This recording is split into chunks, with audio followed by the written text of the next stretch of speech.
राम राम रटते रहो। अब ना कोई है आप लोग सभी से बैठा हो।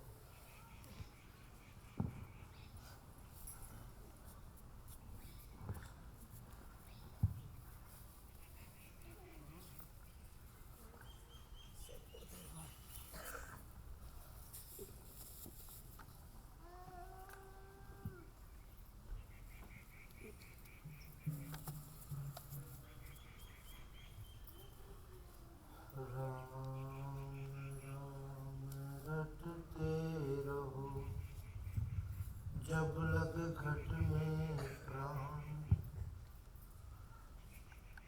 कबहू तो दीन दयाल के भनक पड़ेगी कान। करता था सो क्यों किया, अब कर क्यों पछताए। बोया पेड़ बबूल का, आम कहाँ से खाए। हमारी सबकी स्थिति यही है। बबूल के पेड़ बो करके और आम खाने की उम्मीद करते हैं।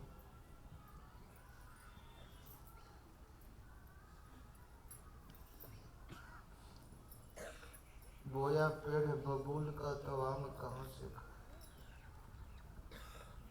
जिससे दुख मिलता है परमात्मा कभी नहीं चाहता।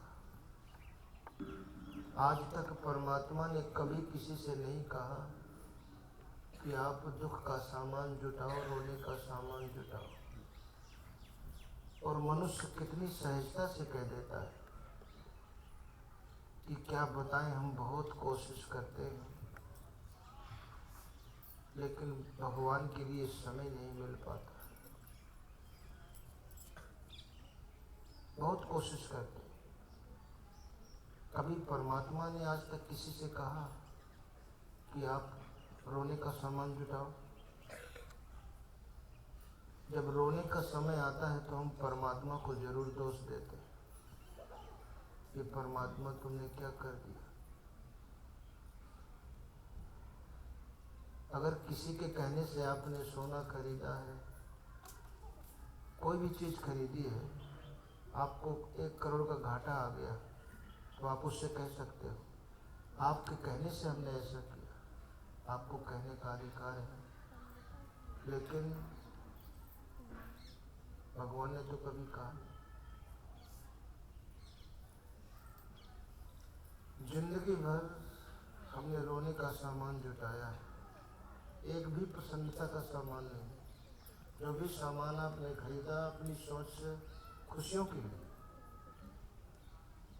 लेकिन जब आपका मन व्यथित होता है तो न बच्चों की बातें अच्छी लगती हैं, न पत्नी की बातें, न मित्रों की बातें, न टीवी का संगीत ही आपको प्रसन्नता दे सकता है। तो इन संस्कारों के उतार चढ़ाव से अपने जीवन को हम कैसे मुक्त करें।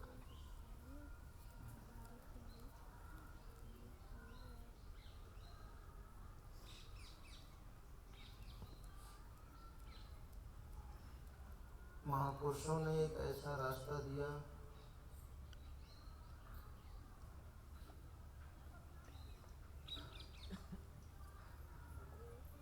महापुरुषों का कहीं कोई भेद नहीं होता है। जैसे परमात्मा के लिए सब बराबर हैं, पूरा संसार परमात्मा का है, ऐसे ही पूरा संसार उस महापुरुष का होता है जिसने उस परमात्मा को जान लिया। और उसकी वाणी सबके लिए होती है। ऐसा नहीं कि भगवान महावीर की वाणी केवल जैनियों के लिए है, भगवान बुद्ध की वाणी केवल बुद्धिस्टों के लिए है, मोहम्मद साहब की वाणी केवल मुसलमानों के लिए, गुरु नानक की वाणी केवल सिखों के लिए। ऐसा नहीं, पूरी मानव जाति के लिए। और आज कोई अपने को हिंदू कहता है, कोई मुसलमान कहता है, कोई सिख, कोई ईसाई, कोई जैन, कोई बौद्धिस्ट, लेकिन किसी के पास कोई टिकाऊ चीज़ तो नहीं है। ये धर्म परिवर्तन क्या चीज़ है? क्या देते हैं धर्म परिवर्तन करके? वेशभूषा ही तो बदल जाती है, खान पान बदल जाता है, रहन सहन बदल जाता है, लेकिन ईश्वर तो नहीं बदलता। तो फिर बदलता क्या? हमने बदला क्या? और दुनिया की कोई भी वेशभूषा, कोई भी खान पान, कोई भी रहन सहन, क्या किसी आदमी को सोचा हुआ जीवन दे सकता है? क्या दुखों से बचा सकता है? तो फिर इसका मतलब क्या है? पहले सभी लोग जो है एक जैसे ही रहते थे, एक जैसा रहन सहन था, एक जैसा खान पान था। अगर अभी एक लाइन से 1000 हड्डियों का ढांचा अगर एक लाइन से रख दिया जाए, कोई कितना भी बड़ा विद्वान हो, अगर बता दे कि ये मुसलमान का ढांचा है, ये सिख का, ये ईसाई, बता सकता है? और परमात्मा ने जैसे भेजा है, इसमें कुछ भी छेड़खानी मत करो और फिर सबको एक लाइन से बैठा दो, तब भी नहीं कोई बता पाएगा। फिर हमने बांटा क्या? सबकी आकृति एक जैसी है। ऐसा तो नहीं है कि हिंदू के पुत्र का वियोग होता है तो उसे दुख होता है, और मुसलमान के पुत्र का वियोग होता है, या ईसाई के, सिख के, किसी भी जैन बुद्ध के, उसे दुख नहीं होता। पुत्र के वियोग होने पर सबको दुख होता है, तो मानसिकता भी सबकी एक ही जैसी है। भूख सबको लगती है, नींद सबको आती है, कोई अपमान करता है तो सबको बुरा लगता है। तो फिर अलग क्या है? जब से लोहा आविष्कार में आया तब से, और वस्त्र, पहले वस्त्र कहाँ था? वस्त्र का इतिहास तो आप जानते हैं कि पहले हमारे पूर्वज भोजपत्र में लिखते थे, फिर वस्त्र का आविष्कार हुआ तो वस्त्र पे लिखने लगे। पहले भोजपत्र पे ही लिखते थे, और वो जो स्याही बनाते थे वो अब बनती भी नहीं है। 500-600 साल की जो लेखनी है उसकी स्याही आज भी खत्म नहीं हुई। दीवारों में जो हजारों साल पहले पेंटिंग की गई थी वो आज भी वैसी की वैसी है, वो बना ही नहीं पाए। तो जो कला पहले विकसित थी वो कला खत्म हो गई। तो सबसे बड़ी बात कि हमारे पास अलग क्या है? अगर हम किसी को मुसलमान से हिंदू बना ले, या हिंदू से मुसलमान, या ईसाई, या सिख, बुद्ध, जैन, कुछ भी बना ले, तो हम बनाकर देना क्या चाहते हैं? खा तो आप अपने घर में रहे हो, नहीं खा रहे, कपड़ा भी पहन रहे हो।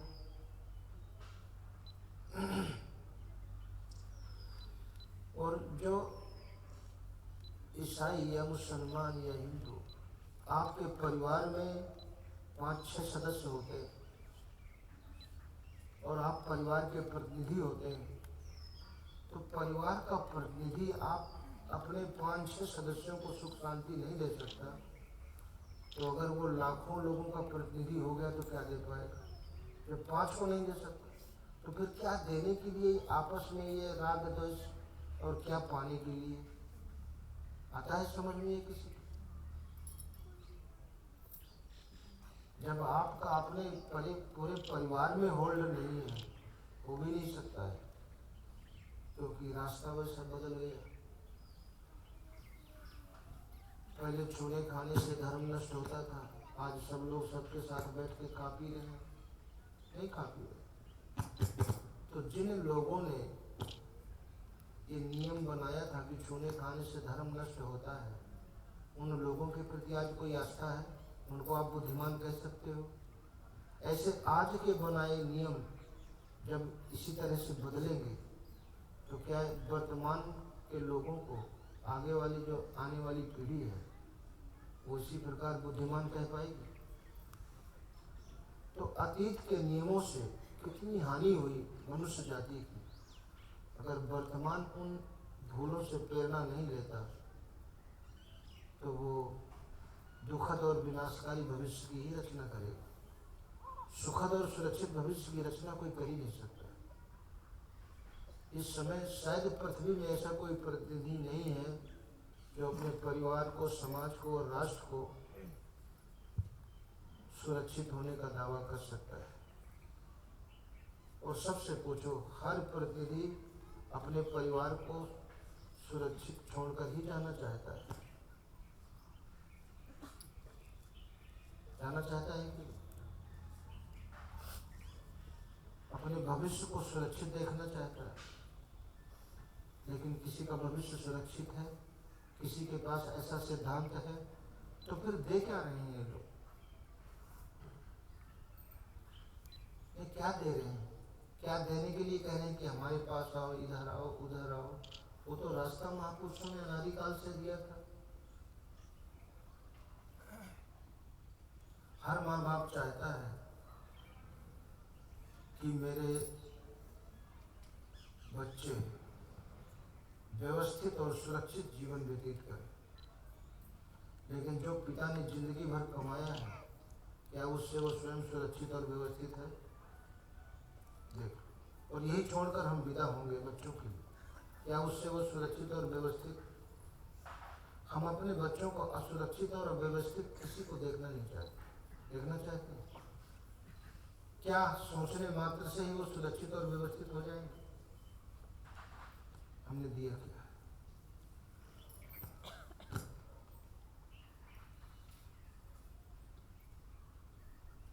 शायद ही लाखों में कोई एक पिता होगा जिसने बुद्ध जैसा संस्कार दिया होगा, माँ कुंती जैसा संस्कार दिया होगा,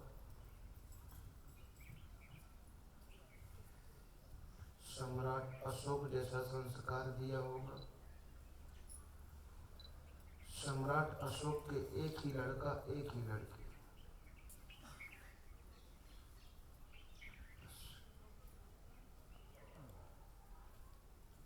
कुमारी संघमित्रा और कुंवर महेंद्र प्रताप। एक दिन अपने बच्चों को बुलाया, बोले देखो मैंने जितने राजा थे सबको जीत लिया। एक राजा रह गया था कलिंग का, महीनों लड़ाई चली, अंत में उसको भी जीत लिया। लेकिन उस खून खराबा के बाद उसका हृदय परिवर्तन हो गया। वो खड़े पश्चाताप कर रहा था कि मैंने इतना खून खराबा किया, इतनी लाशें बिछी हैं, फिर भी मुझे सुख शांति नहीं है। इतने में भिक्षुओं की तरफ उसकी दृष्टि पड़ गई। शांति से पेड़ के नीचे बैठे थे, तो वो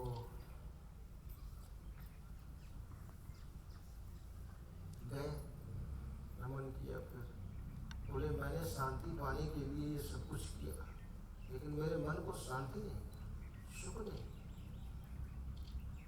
क्या अशोक ने नई बात कही? ये आप सबकी यही बात है। कभी अपने पिताजी के जीवन में सुख शांति नहीं देखी, उनके पिताजी के जीवन में सुख शांति नहीं देखी, और उसी रास्ते पर चलकर आपको सुख शांति कैसे मिल सकती? रास्ता तो वही है। हमने माँ बाप का विश्वास किया, समाज वालों का विश्वास किया, विश्वास मान के ही तो संसार का मार्ग चुना है। और वो विश्वास मानकर जो हमने संसार का मार्ग चुना है, हमारा जो जीवन है इसको समर्पित है, संसार को या ईश्वर को, विषयों को या ईश्वर को, भोगों को समर्पित है। और जिसने भी भोगों को अपना जीवन समर्पित किया है, भोगों से जो मिलता है वो आपको मिलेगा, और जिसने ईश्वर को समर्पित किया है, उस ईश्वर से जो कुछ मिलता है वो मिलेगा।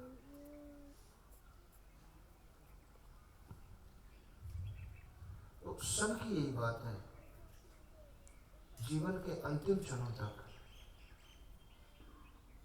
मनुष्य को प्रसन्नता देने वाली कोई ऐसी वस्तु नहीं मिली जिससे वो प्रसन्नता प्राप्त कर सके। सम्राट अशोक ने भी यही कहा, और उन्होंने साधना बता दिया, भिक्षुओं ने साधना बता दी। बोले अपना करना, जितना अधिक से अधिक हो सके अपने मन को एकाग्र करना, क्योंकि एकाग्र मन से ही, जहाँ आपका मन एकाग्र होता है, सब ओर से सिमट जाता है, तो ऑटोमेटिक वो परमात्मा से जुड़ जाता है।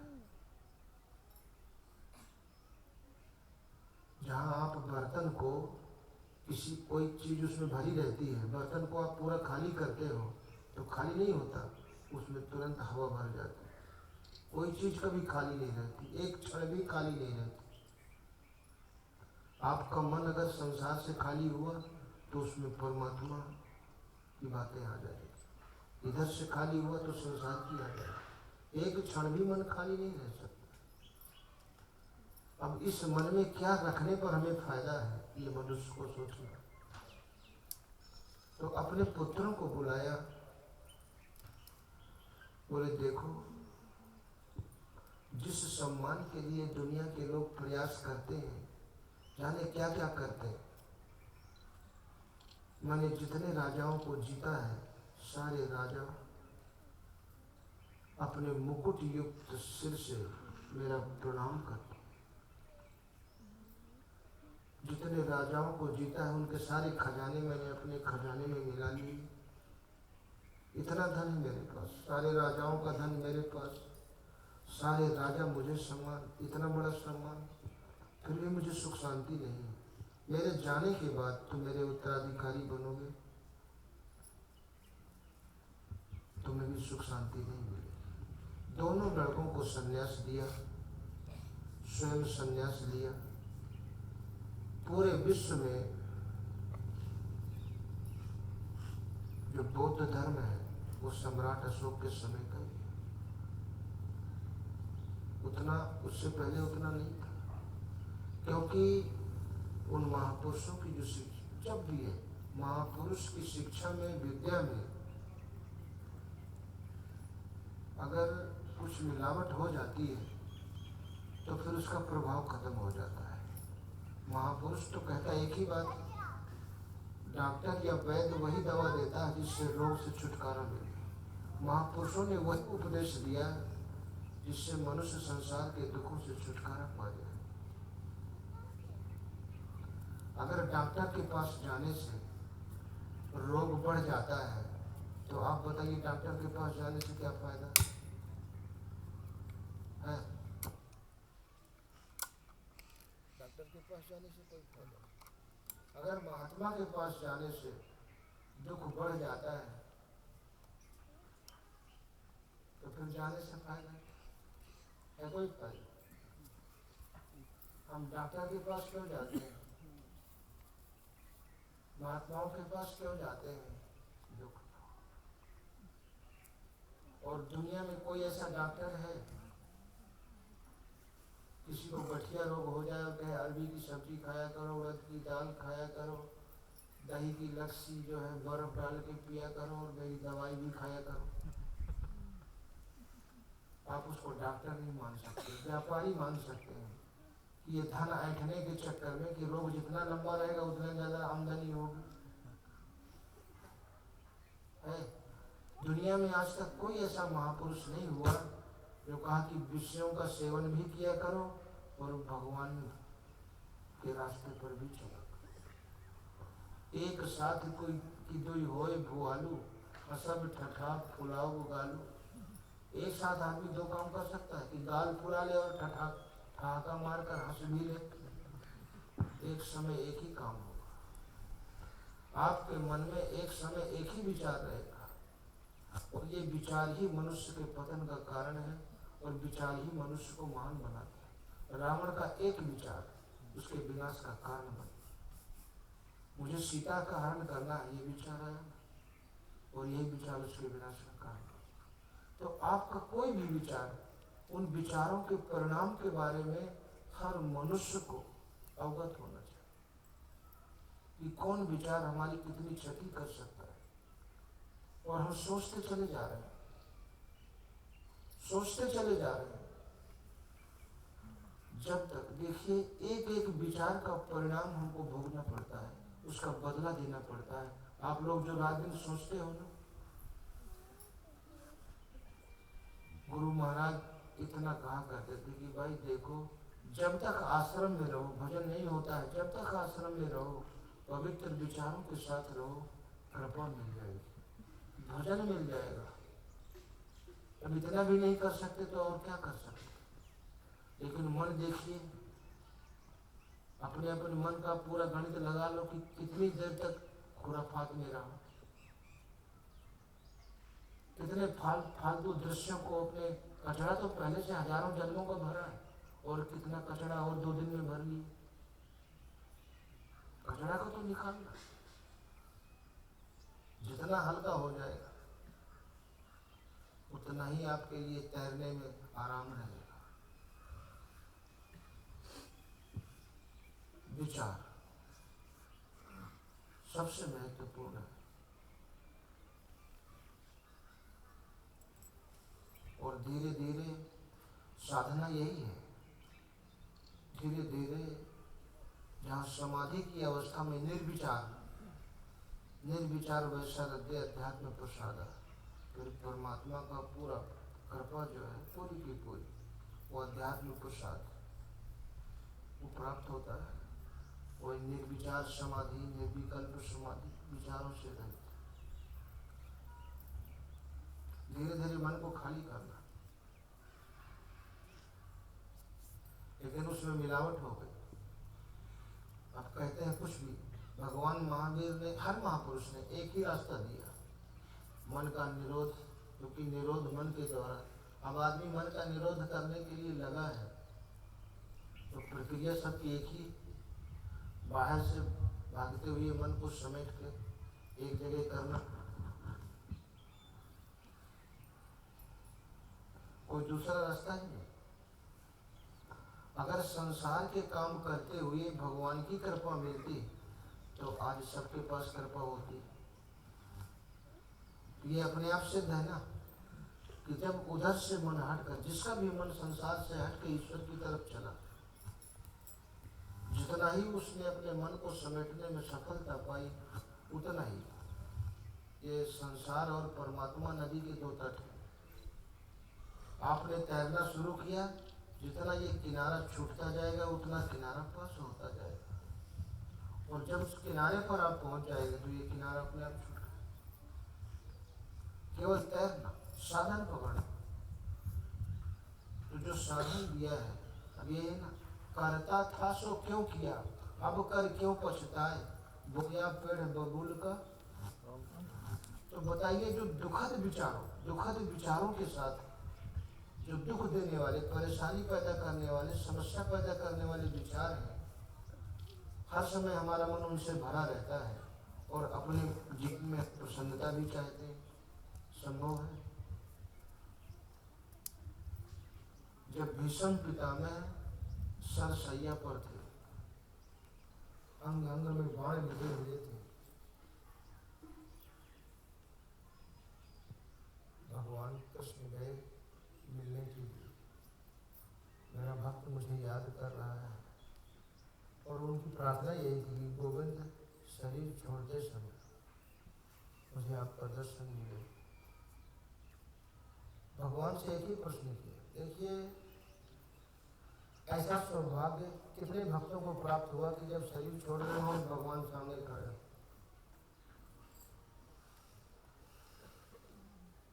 बाली को भी ये सौभाग्य मिला था, क्योंकि बाली को देखिए भगवान ने बहुत चकमा देना चाहा कि अचल करूं तन राखूं प्राणा, सुनो बाली कहे कृपा निधाना, जे कारण मुनि जतन कराही, अंत राम कही आवत नाही, सो लोचन गोचर मम आगे, नाथ देह राखों के लागे, बहुर किया से प्रभु बन ही बनावा। क्या दोबारा जब मैं शरीर छोड़ूंगा तो ऐसा संयोग होगा कि आप सामने खड़े हो शरीर छूट रहा है, मैं किस लिए शरीर।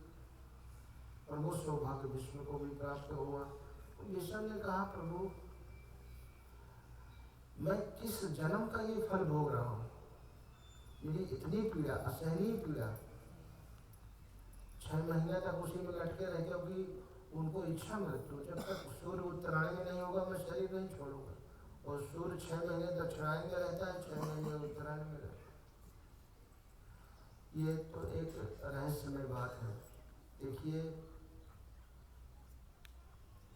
जो टीवी में आप देखते हैं रोज कितने आदमी मरते हैं, कितने जन्म लेते हैं बच्चे, तो 6 महीने भी तो आदमी मरते हैं, वो तो बिना तपस्या के उत्तरायण पा रहे हैं।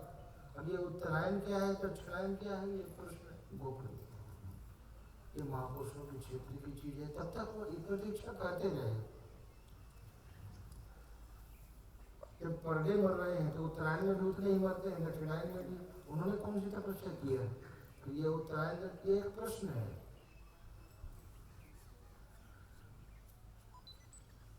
तो भगवान कहा, प्रभु मैंने मन से किसी को पीड़ा नहीं दिया। दुख के समय में कभी कोई इंसान अपने मन से प्रश्न किया कि तू पहले उल्टा सीधा क्यों सोचा, अब दुख के समय में क्यों रोता है? करता था तो क्यों किया? ये अनाप शनाप जो उल्टे सीधे, हमने अपने हृदय को कबाड़ा घर बना रखा है। कबाड़ा जानते हैं? कबाड़े की दुकान में जाए आप, कैसा भी लोहा ले जाए, तौला उठा कर फेंक दिया, कबाड़ घर बना दिया। कोई भी बेचारा है, भरते चले जाते हैं, भरते चले जाते हैं, और जब लबालब भर जाते हैं फिर परेशान होते हैं। क्या ईश्वर ने हमको दिया है क्या? हमने मन को आजाद छोड़ दिया। अगर बछड़ा है उसको आप कमरे में खुला छोड़ दोगे तो पूरे कमरे में गंदगी कर देगा, घूम घूम घूम के टट्टी पेशाब करके पूरा भर देगा। अगर एक खूंटे में बांध दिया तो एक ही जगह। तो कभी मन को खूंटे से बांधा गया, खूंटा है राम नाम, उस खूंटे से मन को बांधो, सब जगह गंदगी तो नहीं फैलाएगा, एक ही जगह बंधा रहेगा। अब खुला छोड़ दिया तो समस्या पैदा करेगा। करता था तो क्यों किया, अब कर क्यों पछता है? तो भीष्म ने कहा, प्रभु मुझे 7 जन्म की याद है, 7 जन्म से मैंने कभी किसी को मन से भी कष्ट नहीं दिया, फिर मुझे कष्ट क्यों मिल रहा है? भगवान ने कहा, मुझे तुम्हारे हर जन्म की याद है। तुम 7 जन्म से पहले वाले जन्म में भी राज परिवार में थे।